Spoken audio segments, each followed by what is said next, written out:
semangat kecelakaan kecamatan. Hukum kembali nanti akan sunnah wal jamaah jangan sama-sama kita.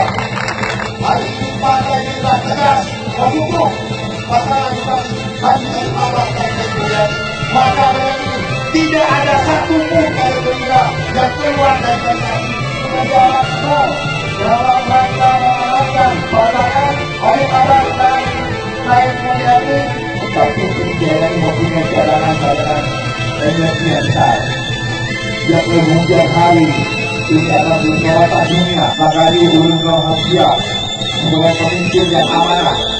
Lu pikir kenapa inilah jilid 2 yang akan melanjutkan ini? Bahwa kita perjuangkan untuk memenangkan arti semua yang akan datang. Arti semua untuk berkarya.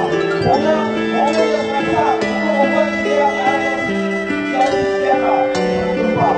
Mungkin akan saja sejarah yang saya akan mencoba di Indonesia. Mungkin dengan perjuangan kita melakukan sejarah. Bahwa pembangunan dalam lingkungan gereja yang berjalan dengan baik dan ada peningkatan. Menjadi infrastruktur di dalam bentuk berjalan besar. Atau betul kalau saya Pak Doron Mamadum marakan setia perjuangan. Insya Allah tuang langkah lain. Semayang negara melaki Allah. Tanya pemenang lau. Setuju? Ya.